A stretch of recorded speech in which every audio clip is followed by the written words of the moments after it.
Ambalima bamananka meno maliko na ani maliko ka anga fuli ani walinyuma no bika taw kelengele na bela jelema fo yan fo sigoro la ka fo nyana aka bisimila ka bi bamananga kuna foni sorolem kene kono mimi na wala li chamaki awi maliki barew ani jien fanwere ki barew la demse onka jekulu ba mini obewele ko jeune chambre internationale o bolo fara mini o ban fe mali jamana konenno ko JCI Mali o tonde onko segnin ko fe ka bo tamala endi jamana kono uka lajere bado bisimilali kene kono uya kanu ninga nabo mali ministri mini oka chaw benenu demse nkunga ko barako ani fasode manya joli bara kama ni oye ministri Amadou Koitai uka tama insenfe kata ministri so in konnana ujise tonde utara bunya masiginde ke kanyeshi ministri so barakela ubela jelema ministri so ima kadaka chesiri barauka ulu demenyogonyalila kenen ka hakili falen ulu chaman kera JCI ani ministre ni nyonche fe munun soro la Amadou Diallo ani Samba Traoré fe anga jango laje u seginen ko ka bɔ ni ɲɔgɔn dalajɛ ba in na mun sigira denmisɛnninw ka fara ɲɔgɔn kan jɛkuluba tɔgɔ la a bɛ fɔ mun ma jeune chambre internationale ni ɲɔgɔn dalajɛ mun ni a tun kɛra Goa jamana kɔnɔ u ye bonyamasegin ta k'a ɲɛsin minisiri Goita ma ale mun ɲɛsinen don denmisɛnninw ka kow ɲɛnabɔli ma ka d'a ka cɛsiri n'a ka wulikajɔ mun ni a bɛ k'o ta k'o ɲɛsin olu denmisɛnninw ma an b'aw ladɔnniya k'a fɔ ni ɲɔgɔn dalajɛ ba in mun ni a kɛra denmisɛnninw ka ni fara ɲɔgɔn kan jɛkuluba in fɛ a bɛ fɔ mun ma jeune chambre internationale a ɲɛma danga ala ye an balimamuso Harira Arna Sise garsɛgɛ do o la Mali tɔgɔ la an taara en la parce que an ye jeune chambre mɔgɔ ye yan Mali la jeune chambre bɛ Mali la yan donc diɲɛ jeune chambre bɛ yɔrɔ o yɔrɔ u bɛ ɲɔgɔn sɔrɔ en la pour que u ka se ka élection kɛ bureau kura 2019 bureau ka se ka sigi ala y'a kɛ o bureau kura in sigira Mali ye poste kelen sɔrɔ ala y'a kɛ an sera k'o poste sɔrɔ ne kɛra vice président international ye u ye dugu seji de di ne ma Afrique dugu seji pour que ne ka se ka taa yan ka an ka expérience partager ka denmisɛnninw dɛmɛ pour que u ka se ka u jɔyɔrɔ fa u ka dugu la donc o kɛra an ka chance ba ye parce que n'an kun ma taa peut-être dugu wɛrɛ de b'a sɔrɔ mais pour que an fana ka se ka taa an b'a ala barikada an b'a ministère de la jeunesse de l'emploi et de la construction citoyenne fana fo parce que olu de y'an dɛmɛ kosɛbɛ pour que an ka se ka taa ɲɛmaa danga ale y'a yira k'a fɔ Mali kelen tun tɛ ni ɲɛmaa dangaya nɔfɛ jamana bɛɛ tun b'a nɔfɛ mais ala ye Mali garisɛgɛ don a la walasa nin baara in ka se ka ɲɛ a bolo san 2019 a b'a ɲini Mali ɲɛmaaw fɛ u ka se k'a dɛmɛ a ka nin baara in na ala y'ale kunnakɔrɔ wolo aka Mali kuna wolo aka Mali denmisɛnninw bɛɛ kuna wolo aka farafina denmisɛnninw bɛɛ kuna wolo sabula diɲɛ bɛɛ kun bɛ yen nɔ ale kɛra kandidati ye vice présidence la danaya dara kan o danaya min dara kan jamanakuntigi ye ci sama ma k'a fɔ k'an ka foli las'u ma k'u fo k'a f'u ye ko nin ma bala ale la nin ma bala la parce que a b'a dɔn Mali denmisɛnninw jɔyɔrɔ ye min ye a b'a dɔn Mali denmisɛnninw ladamulen don ka ɲɛ a b'a dɔn Mali denmisɛnninw bɛ jamana kun kɔrɔtɔ mana taa yɔrɔ yɔrɔ surtout jeune chambre internationale o de la an ye nin réception kɛ ka jamanakuntigi ka foli f'u ye k'a f'u ye fana a ye mandat min bila a ka mandat ɲɛsin denmisɛnninw ka ɲɛtaa ma sifuw ka ɲɛtaa ma u filɛ ka o ka wale dɔ de kɛ nin ye tan donc ani premier ministre ka foli ni gouvernement membre bɛɛ ani jamanaden bɛɛ nisɔndiyara donc k'a fɔ docteur Harira ye nin t'a kelen kun ye ni ala sɔnna a ma gouvernement président jamanadenw bɛɛ an bɛɛ bɛna fara ɲɔgɔn kan diɲɛ min danaya min d'a kan pour que a bɛ se ka danaya min nafa cogo min na an ye min fana fɔ ala y'an kunnaja an balimamuso fila présidente nationale o y'an balimamuso ye muso ye président vice présidente mondiale o fana ye muso ye o kɔrɔ ye musow jɔyɔrɔ ye min an ka jamana kɔnɔ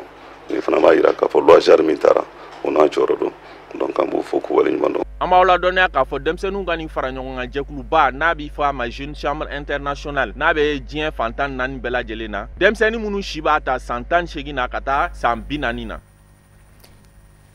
dɔni kanguruyali kɛnɛ mun kun sigilen don sen kan alisilamɛya dɛmɛtɔn ansaruw fɛ ka ɲɛsin u ka lakana jɛkulu ma o kalanbulon kun cɛra ka bɛn taratadenw ma don ɲuman na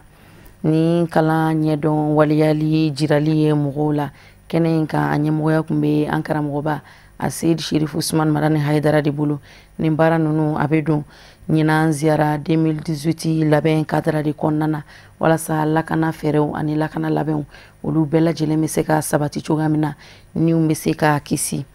Fatumata Yaya Kani ani Abdoulaye Sogodogo olu de ka sɔrɔlenw don. Ni lajɛ in baaraw bɛɛ daminɛna ni Fatiya kalanni de ye ka fara kirakan soliw kan wa kɛnɛ in bonyaw bɛɛ dafara ni a ɲɛmaya diri ye an fa ani an karamɔgɔ ma ni ale ye silamɛya diinɛ dɛmɛtɔn ansaru ɲɛjɔyɔrɔ Seyid Sherif Usman Madani Haidara ka sanga ni kalo kelen kalanbulon kuncɛli ye min ni o hakili ɲuman bɔra fadi la ka ɲɛsin tɔnden dɔw ma minnu ni olu ka caw ɲɛsinen don lakɔlɔsili ni u ko ma nansarakan na ko surveillance ka fara lakanan sabatili kan ni o ye sécurité ye tɔn kɔnɔna na. O de kɛra kuluba kelen ye ni o bɛ wele ko vigile. Kalanden ninnu y'a kanu kana yirali manganin kɛ u ka kalan kelenw baaraw lawaleyali kan. Fadima ni kalanbulon in sigi dɔwɛrɛ foyi kama fo ka tɔndenw kɛrɛnkɛrɛnnena minnu ka baaraw ɲɛsinen don lakana ani lakɔlɔsili ma ka olu ka dɔntaw kawuriya cogo min na maa nataw bɛ se ka lakanan sɔrɔ ani u bolofɛnw. An kun bɛ kɛnɛ min kan bi nin kun ye yirali kɛnɛ ye an ka vigile fɛ quoi. N'o ye ansardine kɔnɔna la kɔlɔsilikɛla minnu bɛ an bolo komi a b'a kalama an ka agent mɔgɔ minnu chargelen don sécurité ko la an ka tɔn kɔnɔna la tɔgɔ u kun bɛ wele tɔgɔ fila la dɔw bɛ wele ko gardiw dɔw fana bɛ wele ko sécurité mɔgɔw donc Mali ka congrès tɛmɛlen an ye u fara ɲɔgɔn kan k'u kɛ jamakulu kelen ye ka tɔgɔ kelen wele u la ko vigile. O hukumu kɔnɔna la an y'a ye fana k'a fɔ jamana bɛ cogo min na formation besoin fana o bɛ yen donc ka da o kan ka da insécurité min bɛ jamana kɔnɔna la jamana menacelen don cogoya min na ka da o bɛɛ kan ɲɛmɔgɔ y'a jateminɛ k'a fɔ vraiment et puis ni an ka baarakɛla ninnu yɛrɛ fana ka laɲini ye bɛn kɛra kan k'a fɔ ko ka formation dɔ kɛ ka ɲɛsin an ka kɔlɔsilikɛla ninnu ma. Donc o formation de bɔra ka kɛ kɔsa in na kalo kelen ɲɔgɔnna u y'o de kɛ formation na donc u y'o kalo kelen min kɛ formation na ayiwa toujours ni ɲɛmɔgɔyaso ka jɛn u y'a ɲini k'a fɔ u y'o formation min kɛ an ka yirali kɛnɛ dɔ sigi u ye kalan min kɛ u ka se ka dɔ yira jama la pour que an ka se ka a dɔn u ye faamu kɛ ka se degré min na. Donc o kɛnɛ de bɔra ka kuncɛ sisan ka tila k'aw yɛrɛ fo ka waleɲuman dɔn aw ka cɛsiri ni wuli ka jɔ la aw ka nin baara in vraiment a kɛlen bɛ sababu ye an bɛ ka waleya fɛn o fɛn kɛ diɲɛ bɛ ka bɔ an kalama c'est comme an kun bɛ cɛsiri la su fara tile kan mais a kun dɔnnen tɛ mais ala ni teleko in sababuya ani surtout aw minnu b'a baara la vraiment aw ka cɛsiri n'a ka wuli ka jɔ vraiment a kɛlen bɛ an ma fayidaba ye k'aw yɛrɛ fo ka waleɲuman dɔn ka ɲini ala fɛ ala ka baaraw ɲa n'aw bolo kira nasɔrɔ ma kama sɔlɔ ala nabi. Maa minnu ni olu garisɛgɛ donna nin kalan in na a bɛ se fo maa 200 bɔɲɔgɔnko ma wa ɲɛmayaso ka fɔ la ko nin hakɛ fitinin ye a kɔrɔ ka bɔ fédération ansardine international kɔnɔ kalo kelen kalanbulon in kɔnɔna na u sera ka fɛn minnu faamu u ye lajiraliw kɛ o la kosɛbɛ kɛnɛ in kan i n'a fɔ déplacement défense attaque bɛ o la ka se mɔgɔw fuyeli ma wa lajiraliw kɛra kɛrɛnkɛrɛnneyana fana lakanaba minnu ni olu bɛ tugu maabaw kɔ ani ka se bolimafɛnw sɛgɛsɛgɛli ma o n'a ɲɔgɔnna caman. Fadi ka nin hakilina in kɛra nisɔndiyako ye an fa ani an karamɔgɔ ni ale silamɛya diinɛ dɛmɛtɔn ansaru ɲɛjɔyɔrɔ Seyid Sherif Usman Madani Haidara bolo barisabu ka d'a kan a ka nisɔndiyaw yiralen kɔfɛ a y'a yira a ka kɔrɔfɔw la ko fɛn dɔ min ni a bɛna dɛmɛba de di an ka finitigilaka minnu ka caw ɲɛsinen don lakana sabatili ma. Nisɔndiya dakuruya fila de don parce que comme jama bɛna jɛrɛ cɛw b'a la musow b'a la denmisɛnw b'a la mɔgɔw bɔyɔrɔ ka ca bon alhamdulilahi an bɛ ala tanu an ka ko o ko la an ka faamaw b'an dɛmɛ ka fara an kan ka sécurité kɛ bon an yɛrɛ ka denmisɛnnin minnu bɛ yen n'u bɛ se ka lamaga dɔɔni n'u bɛ se ka fara faamaw kan mɔgɔw fuyeli la ani kow jateminɛni na o ye nin denmisɛnnin ninnu de ye ayiwa comme olu surunyana ani ziyara u nana k'u bɛ lamagani dɔ kɛ wula in na ka yira an na k'a fɔ ni ala sɔnna u bɛ n'u seko kɛ comme ninnu de sɔrɔla ɲɔ tɛ mɔgɔ ba yirika de don mais an bɛ dugawu kɛ jamana ala k'a kisi jamana denw ala k'u kisi ala ka hɛrɛ don diɲɛ kɔnɔ salamu aleykum warahmatullah. An bɛ aw ladɔnniya k'a fɔ lajɛ in yɛrɛ kun cɛra ni dugawu donba ye ka ɲɛsin alisilamɛ bɛɛ lajɛlen ma.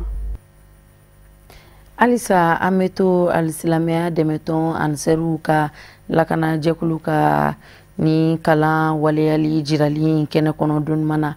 mɔgɔ 200 olu de garijɛgɛ donna nin dɔnni kankuruyali na u bɛɛ lajɛlen y'u ka wasa jira bari sabula ka da kan kalan a kɛra sababu ye u ye faamuya caman sɔrɔ faamuya caman minnu ka fara u ka dɔɔni kɔrɔw kan minnu ni olu bɛna na kɛ sababu ɲuman ye u ka baaraw waleyali kadara kɔnɔna na. Fatumata Yaya Kane ani Abdoulaye Sogodogo ali bi olu ka sɔrɔlenw don.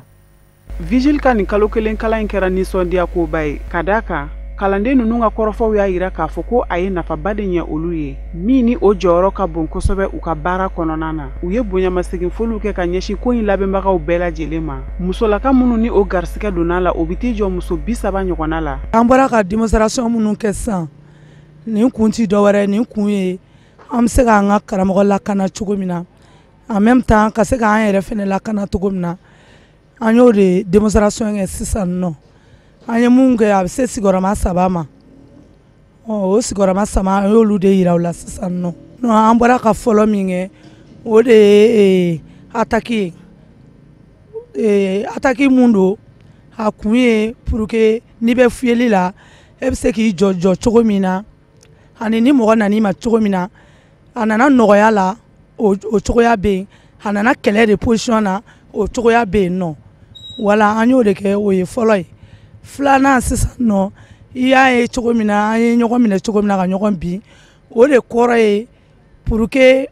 ni mɔgɔ min ko a bɛ dangara anw na cogo min na anw bɛ se k'i maîtriser cogo min k'a sɔrɔ an m'i jegi an ma fosi k'i la i y'o o de ye an ye ɲɔgɔn minɛ an ye ɲɔgɔn bin. An bɛ mɔgɔ minnu fiyɛ cikan min b'an bolo ka s'u ma anw bɛ nin baara min na k'a kɛ an bɛ k'a kɛ an bɛɛ ka lakana de kama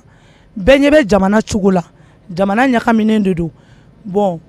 mɔgɔ ɲuman ni mɔgɔ jugu yɛrɛ ti dɔn tuguni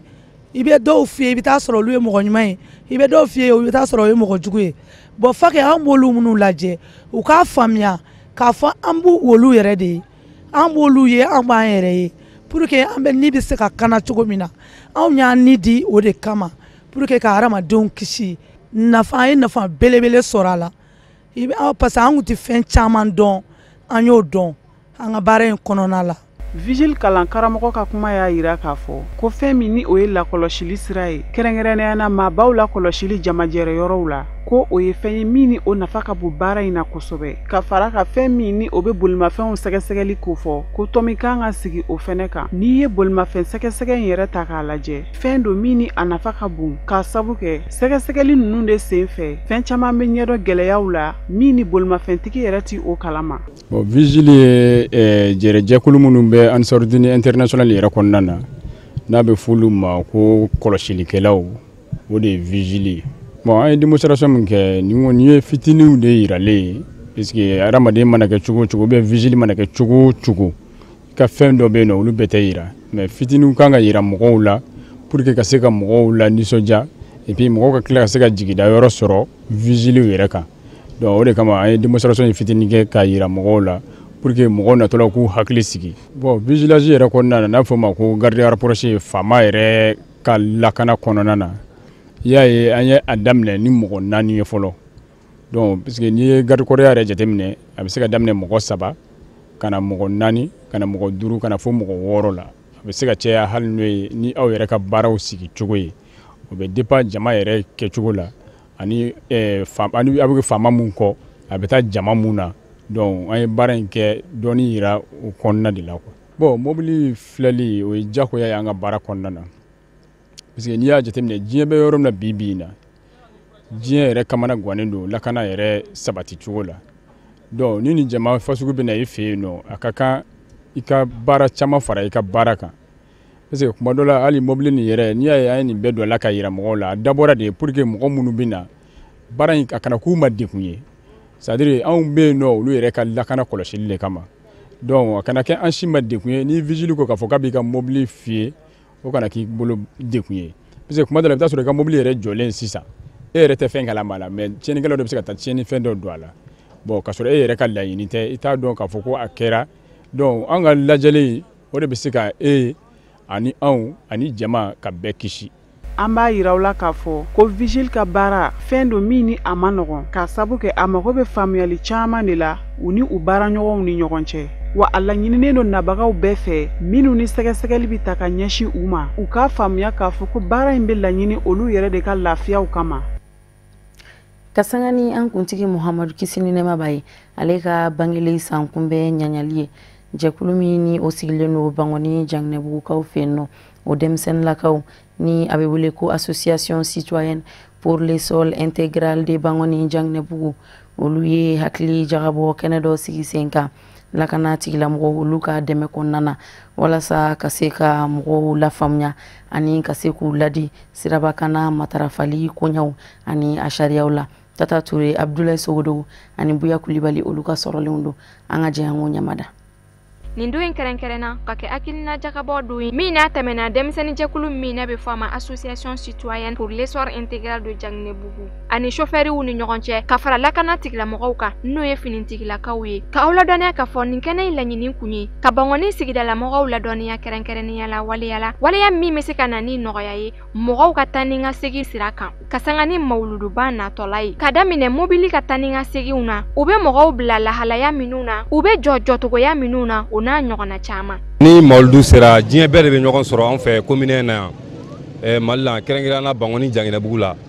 donc o hukumu kɔnɔna la an jeunes an farala ɲɔgɔn kan k'a ye k'a fɔ an man ka kɛ kɔfɛ fɛn ye nin baara in hukumu kɔnɔna la donc o de la o hakilina nana an farala ɲɔgɔn kan san o san ni mawludu bɛ se an b'a ɲini an balima Sénégal transporteurs fɛ u ka na an ka jɛ ani polisiw an ka sigi an ka kuma pour que mawludu yɛrɛ baara kɔnɔna la taa ni ka segin bɛ se ka nɔgɔya mɔgɔw bolo cogo di bɛɛ bɛ se ka na cogo di hɛrɛ la ka segin hɛrɛ la surtout dunan minnu bɛ bɔ jamana wɛrɛw la ka na. Vraiment an b'u fo k'u waleɲuman dɔn dɔgɔkun in kɔni kɔnɔ an bɛna an ka mɔgɔw bila sira la n'o y'an ka chef de ligne ye olu yɛrɛ filɛ ne kɛrɛfɛ yan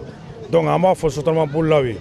n'u ye syndicat ye yɔrɔ o yɔrɔ ani sécurité barrage filɛ minnu tigɛ la ani polisiw n'u k'u ka jɔ yɔrɔ min na u ka jɔ n'u k'u ka wuli yɔrɔ min na u ka wuli an b'a ɲini u fɛ bɛɛ ka boli dɔɔni hakili sigilenya la vraiment o ladilikan de bɛ ne bolo ka se an ka chauffeurs ma. Bon an tɛ se ka mawludu nafa fɔ ka s'a dan na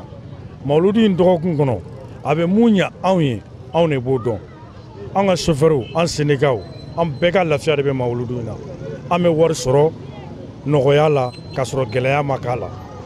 Bamakɔ sotarama bɛɛ mawludu dɔgɔkun kelen kɔnɔ u bɛɛ bɛna ɲɔgɔn sɔrɔ yan fo mobili ko crise bɛ kɛ quartier tɔw ni ɲɔgɔn cɛ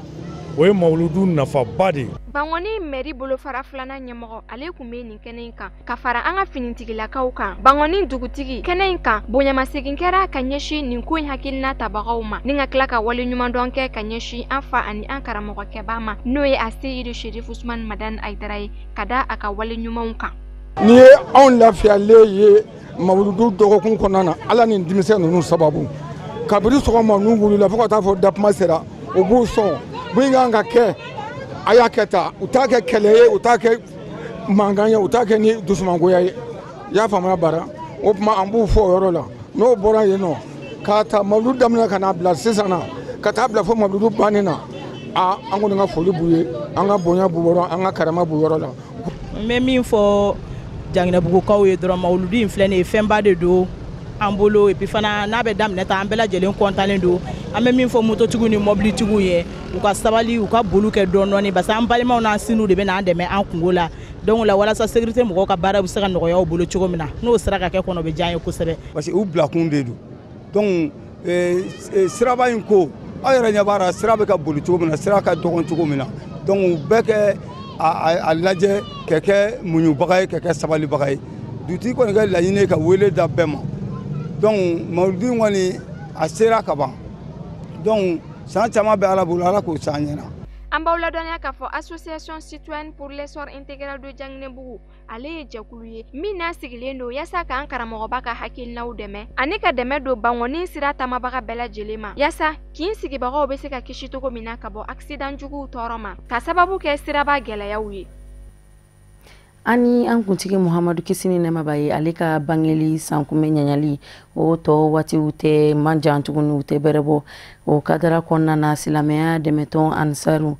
ma ɲɛmaw ka fara tɔndenw bɛɛ lajɛlen kan wulikajɔ ani cɛsiri baaraw bɛ sen na cogoya min na mawludu in a ka kɛ basigi hɛrɛ ani bonya ni karama kɔnɔna na Mali chauffeurw ka fara ɲɔgɔn kan jɛkuluba lafasa jɛkulu ka fara u ka association bɛɛ lajɛlen kan olu bɛ ɲɔgɔn sɔrɔ tɔnba min kɔnɔna na n'u ko a ma ko coordination nationale des syndicats et associations des chauffeurs conducteurs routiers du Mali ani Bamako sugu ka fara ɲɔgɔn kan jɛkuluba n'u ko a ma ko collectif des associations des marchés de Bamako. Olu ma sɔn ka to kɔ mawludu ɲɛbila labɛnw kadira kɔnɔna na o hukumu kɔnɔna na labɛn minnu ni olu sabatilen do u bolo u kɛlen do ka weleweleda kɛ ka ɲɛsin jamana kɔnɔdenw kelen-kelenna bɛɛ lajɛlen ma ko bɛɛ lajɛlen ka mawludu dunanbaw bisimila bonya ani karama kɔnɔna na walasa cogoya min na mawludu in a bonya yɛrɛ kama a bɛ se ka kɛ kɛcogo ɲuman na. Samayira Sanogo, Ibrahim Kulibali, Buya Kulibali a kɛra olu de ka cɛsiri n'u ka wulikajɔ kɔnɔna na fɛn minnu sɔrɔla an ka jɛ an k'o lajɛ. Alhamdulillah rabbil alamin. San o san mawludu an b'a organiser mais comme ɲinan ne yɛrɛ kɛra chauffeur ka ɲɛmɔgɔba ye an kɛlen don ka yɛlɛma dɔ don a la min ye an bɛna barji dilan ka di an ka organisateurs ma. Mawludu commune 1 ni 2 bɛ jɔyɔrɔ min na ani 3 ni 4 bɛ jɔyɔrɔ min na ani 5 ni 6 bɛ jɔyɔrɔ min na an bɛna tila k'o bɛɛ ɲɛfɔ mɔgɔw ye. N'u ye barji verte ye yɔrɔ min na o ye commune 1 ni commune 2 ye. N'u ye barji jaune ye yɔrɔ min na o ye commune 3 ni commune 4 ye. N'u ye barji rouge ye yɔrɔ min na o ye commune 5 ni commune 6 ye. Komi an ka drapeau couleur cogoya an kɛlen don ka labɛn sabati o position de la. Bon welekan min bɛ ne bolo ka ɲɛsin u ma Ala ka ɲina mawludu Ala k'a tɛmɛ hɛrɛ la ka a ka diya ni san tɔw ta ye. Mawludu la an bɛ nafa min sɔrɔ mawludu la an t'a sɔrɔ don hali seli la an bɛ nafa sɔrɔ a la kojugu. An kɛlen don k'an fara ɲɔgɔn kan mawludu ko in na pour que mawludu bɛna an b'a daminɛ hɛrɛ la ka taa laban hɛrɛ la mɔgɔ minnu bɛ mɔgɔ ta k'a dɔn u ni mɔgɔ wɛrɛ cɛ pour que u bɛ se ka baara in kɛ ni sɛbɛ ye cogo min na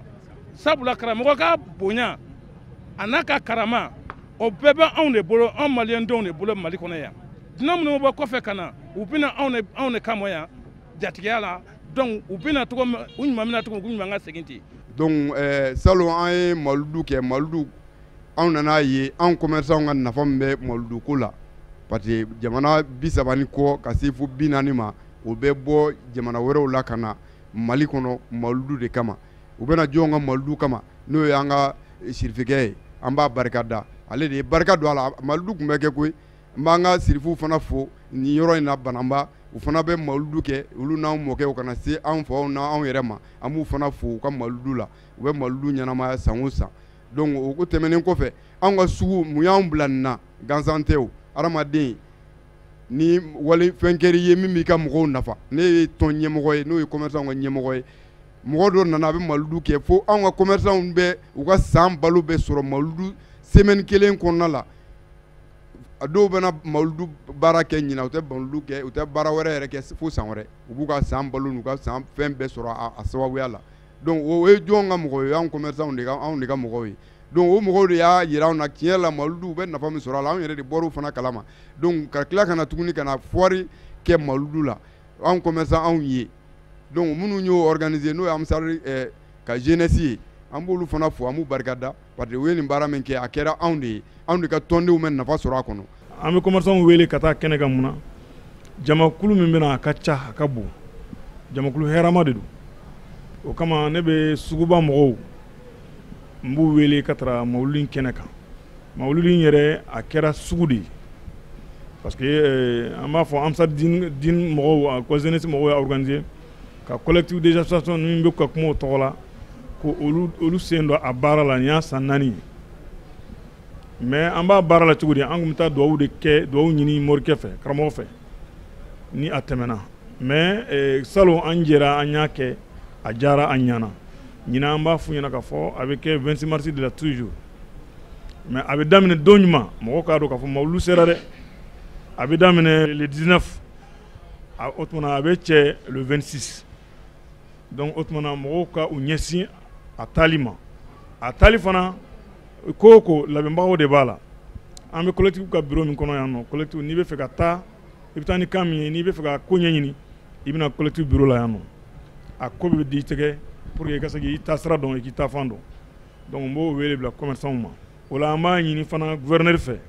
ani Bamakɔ maire fɛ ko min filɛ nin ye koba don u k'u jɔyɔrɔ k'a la u k'u jɔyɔrɔ k'a la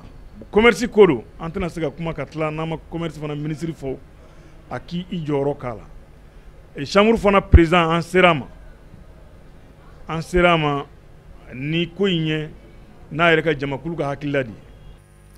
Mali Soufiou ka jɛkuluba Ligue islamique spirituelle du soufisme du Mali u ye lajɛrɛba kɛ ka bɛn tarata don ma a laɲini ye fɛn min ye ka se ka ɲɛmɔgɔ kura sigi silamɛ jɛkulu in ɲɛfɛ min bɛna a badenkɛ Alama hinɛna Adi Bouakar Cham ale nɔnabila o sugandili bɛnna mɔgɔ min ma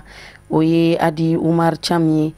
lisosima silamɛ jɛkulu in ɲɛfɛ a bɛ ka taabolo minnu fara ɲɔgɔn kan tijaniya b'o la kadiriya ani sufiw olu bɛɛ lajɛlen de falalen don ɲɔgɔn kan silamɛ jɛkulu in kɔnɔna na an ka mɔgɔ minnu tun b'a kɛnɛ kan Serifila Jabaraniso tɔgɔ la Amadu Jalo ani Seydou Ɲari u sera k'an sama fɛn min na an ka jɛ an k'o lajɛ. Ligsima maaw ye lajɛba bolodan ka bɛn nɔvanburu kalo tile 13 ma san 2018 Alhaji Umar ale ka juma misiri la Tomkɔrɔbugu lajɛ in kun bɛ min kan Ala ka wele selen u ka président ma n'o ye Cerno Hadi Bouakar Cham ye Ala ma hinɛ la u y'a nɔrɔbila ni a yɛrɛ balimakɛ ye n'o ye Cerno Hadi Umar Cham ye walasa ka se ka baara in ɲɛnamaya. Sababu min y'an se kɛnɛ kan o de ye an kɔrɔkɛ Ahmad Tal a ka weleli de sera an ma kunu a yɛrɛ de ye telefɔni ta k'an wele k'a fɔ bi an ka tɔn min bɛ yen n'o ye Ligsima ye n'o ye tijaniw ni kadiriw faralen ɲɔgɔn kan olu ka tɔn jamana in kɔnɔ yan a bɛ fɛ k'a ɲɛnamaya parce que maa min tun bɛ président la n'o y'an kɔrɔkɛ Cerno Hadi Cham Ala ka hinɛ la ale fatura donc maintenant o kɛra sababu ye ka bureau baara solusala donc sisan a bɛ fɛ baara in ka wuli parce que jamana in mago bɛ silamɛtɔn caman bɛ yen mais jamana in mago bɛ nin tɔn sugu fana la mun bɛ kadiriw ni tijaniw fara ɲɔgɔn kan parce que tijaniw ka tɔn b'a dan ma kadiriw ka tɔn b'a dan ma mais n'u fila farala ɲɔgɔn kan ka kɛ tɔnba kelen ka fara silamɛya tɔnbaw minnu bɛ yen bi ni bolow dira ɲɔgɔn ma ka baara kɛ hakili la laɲini ye min ye o bɛ sabati. Segin kɔnɔna na u ye hakilina falen kɛ Ligsima yɛrɛ don n'a nataw a bɛ se ka ɲɛnamaya cogo minnu na n'u bɛ se ka baara minnu boloda min b'a to bɛn ani kelenya o bɛ se ka sabati sufiya kɔnɔna na cogoya mun na. Alhamdulillahi rabbil alamin an bɛ Ala tanu ka Ala wale ɲuman dɔn k'an ka khalifa ba n'i y'a mɛn k'i jɔn kunnandi a fɔ i sababu ɲuman an ka sababu ɲuman o ye Cerno Amadou Hadi Ahmadou Muntaga Seku Umaru Futi Tal n'i y'a ye bi sufiw ni kadiriw bɛɛ lajɛlen ka se ka don mobili kelen kɔnɔ ka se ka sigi tapi kelen na o sababuya ɲuman bɔra o hakilinata bɔra ale de la k'an ka karamɔgɔw bɛɛ lajɛlen fɔ u bɛɛ ŋaniya ye kelen ye nin tɔn in na karamɔgɔ si tɛ jamana in kɔnɔ u bɛ Mali kɔnɔ n'a tɔgɔ tɛ nin tɔn in na an ka khalifa ba yɛrɛ n'o ye Sherif Usman Madan Haidara ye a yɛrɛ ka délégation bɛ a ye Sufi Lasana Kani olu ka délégation nana Dilikaw nana Sufi Adama Ala ka hinɛ Ala ka yafa kama o fana tun ye tɔn in maaba de tun don an karamɔgɔ Mohamed Musa Jalo a n'a ka denbaya bɛɛ lajɛlen k'a yiri la k'a fɔ dɔrɔn maa si tɛ jamana in kɔnɔ mɔgɔ mun tɛ nin tɔn in na Kayikaw tun bɛ yan Segukaw tun bɛ yan donc n'i ye ko daminɛ k'a ko kurakuraya dɔrɔn sinon tɔn in tɛ tɔn kɔrɔlen ye nin tun ye khalifa ba Cerno Amadou Hadi ka cikan ye. Mɔgɔw bɛ ne dɔn ni tijaniya présidenya de ye n'o ye confénati ye o congrès kɛra sisan ka bureau ye ne yɛrɛ kɔndi ka n to a président na san 5 o sisan Ala nana doni wɛrɛ dan kunna o ye k'a fɔ tɔn min bɛ yen nɔ n'a sigilen don Bamakɔ a mɛnna n'o y'a fɔ a ma ko Ligue islamique des chefs spirituels soufis du Mali Ligsima a bɛ yan nka a tun bɛ sunɔgɔ la o ye n wele k'a fɔ gadiriya ani tijaniya olu sufi taabolo fila faralen ɲɔgɔn kan ka kɛ tɔnba kelen ye Mali bɛɛ k'o kumana k'u y'o fana présidenya ta k'a di ne ma ne y'a fɔ a daminɛ na k'a fɔ ne tɛ se parce que tɔn a baara ni m'i kɔlɔsi i tɛ dumuni yɛrɛ sɔrɔ k'a dun a fɛ don o don i bɛ réunion na don o don i bɛ déplacement na mais a ka girin maa ma nka Ala doni man girin donc an nana wula in na Alhaji Umar Futi ka zawiya min bɛ Ndomikɔrɔbugu an ye bɛɛ wele bureau kɔrɔ mɔgɔ kuraw mɔgɔ minnu ma deli ka kibaruyaw mɛn cɛ muso denmisɛnninw kalifaw sufiya taabolo fɛn fɛn bɛ Mali kɔnɔ bɛɛ ye ɲɔgɔn sɔrɔ yan donc o kumana n'o doni dara ne kunna ne bɛ Ala deli Ala k'an dɛmɛ a kɛnɛya la fɔlɔ a filanan Ala ka si di an ka se k'a ta a sabanan Ala ka mɔgɔw fana diya minnu kɔnɔ jɛlen don Ala ye. K'a jira u la k'a fɔ Ligsima ale sababu ɲuman o bɔra maa min na o ye an ka kalifa Ahmad Tal ka bɔ Ɲɔrɔnkaw fɛ yen nɔ ale de ye wulikajɔ kɛ min b'a to tijaniya ani kadiriya ani sufiw olu bɛɛ lajɛlen bɛ se ka ye minan kelen kɔnɔna na. kɛnɛ in a bonya n'a karama a bɛɛ lajɛlen kun bɛ ale de bolo. O de b'an sɛnsɛn ka diɲɛ fan wɛrɛ kibaruyaw lasɔrɔ Musa Fɔnba ka sɔrɔlenw don an ka jɛ an k'o lajɛ.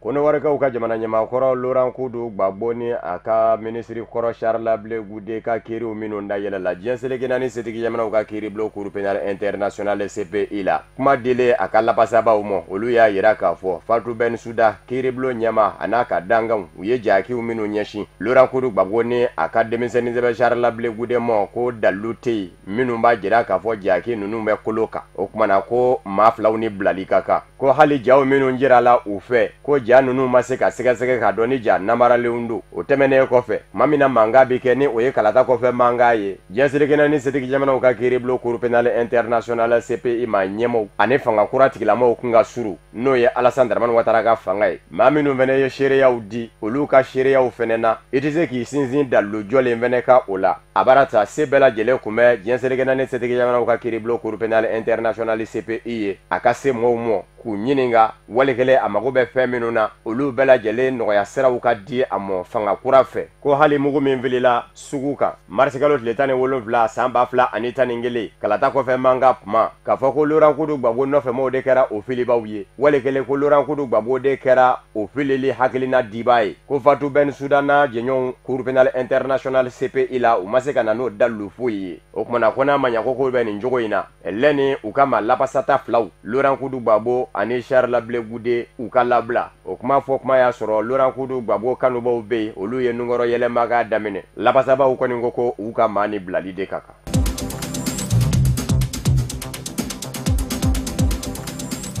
ɲɔngu bɛ ba min kɛra Faransi n'o kun bɛ don dɔ ɲɛnamaya don min kɛra diɲɛ furuba kɛlɛ fɔlɔ banza ye diɲɛ furuba kɛlɛ fɔlɔ min daminɛna san 1914 ka taa kuncɛ 1918 Senegali jamana ɲɛma Macky Sall kun bɛ o kɛnɛ ka a se a ye dakuruɲɛ damadɔ kalifa kunnafoni diso France 24 la min sen bɛ a da sera maa fila tɔgɔ ma Karim Wade Senegalikaw ka jamana ɲɛmakɔrɔ Ablaye Wade den ani Khalifa Sall Senegal faba Dakar maire o min bɛ bolo la a da sera jamanakuntigi sigi kalataw fɛnɛ ma minnu bi kɛ février kalo nata Macky Sall y'a yira k'a fɔ Senegali kiiri hali n'o y'a sɔrɔla ko tɔ ka jɛ bɛ a fa dɔw fɛ ko wa ko diɲɛ kiiri bɛɛ y'o ye a tɛ dafa nka o n'a ta bɛɛ Senegali kiiri baara ɲɛdɔnbaw bɛ a kɔnɔ wa kiiriw minnu digɛra ka ɲɛsin maa filaw ma Khalifa Sall Karim Wade k'a fɔ a dabɔra a kama ka dɔ babali wali kelen ka kɛ banaminigalama ye ka dɔ bali o ka se ka maɲanga politiki binakuu ka ko ma kɛ a y'a yira a ka kuma fɛnɛ na k'a fɔ n'a ma dɛsɛ jamanakuntigi sigi kalata min bɛ kɛ février kalo la san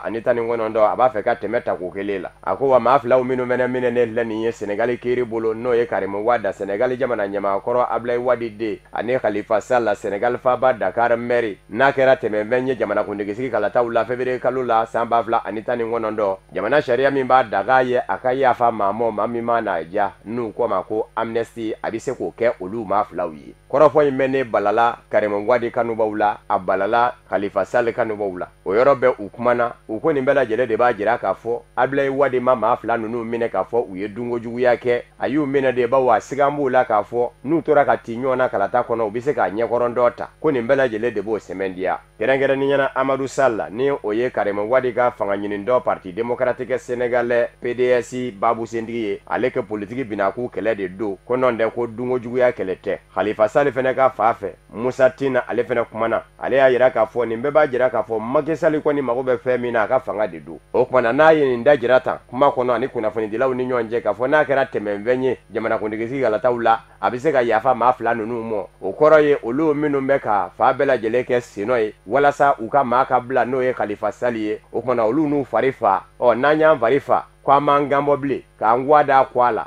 an m'a fɔ bilen ko Khalifa Sall ka bɔ k'i kanbɔ bawo n'a tɛmɛna a bɛ sɔn k'an ka maa bila n'an tora jogonin na bɛɛ an ka maa na d'a ma a n'a bɔ kaso la u ko fɛn min ma nazaraka la ko chantage.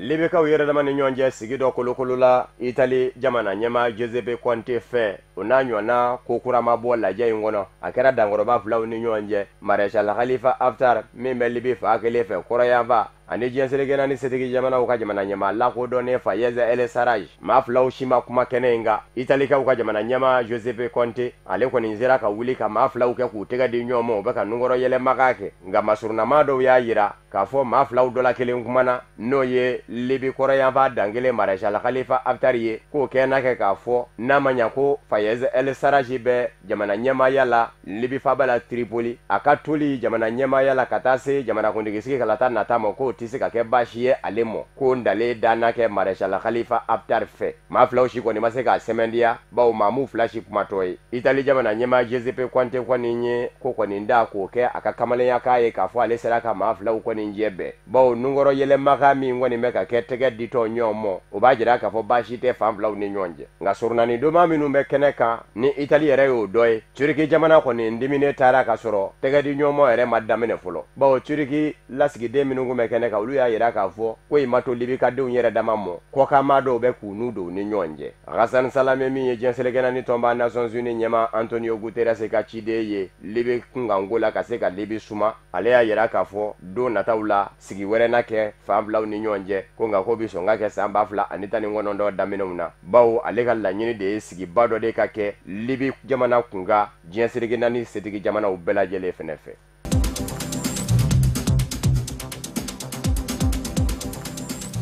Kongo Kinshasa jamana kɔnɔ fanga ɲini dɔn fanga sinamatɔ ɲɛma 7 minnu kun farala ɲɔgɔn kan ka tɛgɛnɔbila kɛ bataki la k'a jira k'a fɔ u bɛɛ jɛnna n'a ye maa kelen min dara u cɛla k'o kɛ cɛbɔ ye o k'i kwada jamana ɲɛma Joseph Kabila ka cɛbɔ Emmanuel Ramazani Shadari la san 2018 Desanburu kalo tile 23 jamanakuntigisigi kalataw la k'u jɛnna n'a ka sugandili ye n'a ma bɔ kari la ka ntɛnɛn sɔrɔ u tilala k'u ca k'u jɔ k'a fɔ fɔlen ma bɔ bibi in na jɛkulu min kun kɛn kun bɛ surunani donba ye u ni ɲɔgɔn cɛ ka gafe da u ɲɛkɔrɔ u k'u tɛgɛnɔ bila gafe la gafe min sɛbɛnna ka jira u la fɔlɔ n'u y'a kala a bɛna maa min sugandiya yɛrɛ dama ni ɲɔgɔn cɛ n'a bɛnna maa min mɔ bɛɛ bɛ jɛ k'o dɛmɛ n'i y'a janfa ka bɔ a kɔ k'i t'a dɛmɛ i ka kɛ nin jogo in ye i ka kɛ nin jogo in ye yɛrɛ jaasi kumaw ni dangani kumaw minnu kun bɛ a kɔnɔ jɛkulu in y'o de ta k'o danbɛda ka bi n'a ma ɲa k'a fɔ Etienne Tshisekedi den Félix Tshisekedi o ni Vital Kamerhe y'u fosi ka bɔ bɛnkan kɔnɔ jɛkulu min ɲɛsinnen kun don a ko labɛnni ma ni o ye Fondation Kofi Annan ye a ye bɛnkan da kɛnɛ kan bɛnkan kɔnɔ kuma y'a yira k'a fɔ anw maa 7 minnu jɛlen filɛ nin ye ko an bɛ maa kelen sugandiya ni ɲɔgɔn cɛ o ka kan bɛɛ lajɛlen ka cɛbɔ ye k'i kwada jamana ɲɛma Joseph Kabila ka cɛbɔ kɔ a la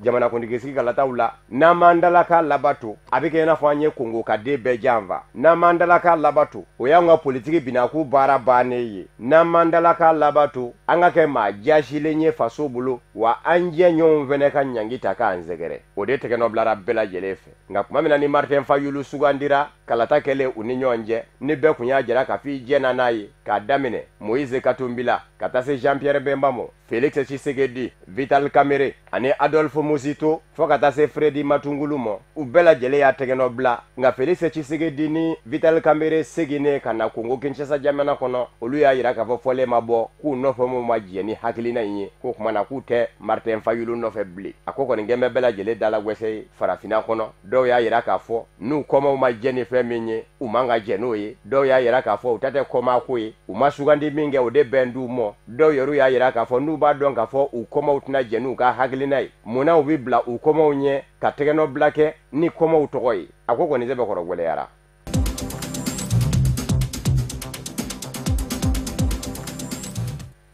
Ameriki dugubala Californie tasuma jini bɛ yen kabini alamisa tɛmɛnen tasuma ye mana daminɛ kungokolo fanda banda kɔnɔ kana se dugu ma tarata Ameriki tasuma falaw kun bɛ k'u sɔn fa bɛɛ lajɛlen la maa 50 de bɔnɛna ani na maa 200 tunun bɛ olu ma ye kunnafoniw y'a yira k'a fɔ Californie marabolo a ganyaka yanfan fɛ foro tari 500 ni 600 ɲɔgɔn na de jenina wa tasuma falaw yɛrɛ fɛnɛ se mɛ ka tasuma yɛrɛ kurun 100 sarala ni 35 dɔrɔn de ye jagokɛyɔrɔ i n'a fɔ butigi o ɲɔgɔnna 260 de fɛnɛ de jeni na. Kunnafoniw y'a yira k'a fɔ sow tɛmɛnen kɔfɛ tasuma ye kuransera caaman fɛnɛ jeni hali siraw yɛr'u ma ta Mali ma nɔgɔ tasuma bolo bi. Donald Trump n'a ma ɲa k'a fɔ ale ye jamana ɲɛmaa ye ntɛnɛn don a y'a yira k'a fɔ sariya dɔ bɛ ta k'a jira k'a fɔ cɛni min bɛ ka kɛ Californie mara la tasuma fɛ latigɛ cɛninw don u k'a ma ko catastrophe naturelle. O kumana a ka kan wari ka taa marabolo waganden kɔnɔ ka maaw dɛmɛ tasuma ye cɛni se minnu mɔ. Tasuma faala 5,000 ni 100 ɲɔgɔn na de tun bɛ k'i sɔn kunnafoniw ka fɔ la tasuma faali la kabini alamisa kana se bi mɔ.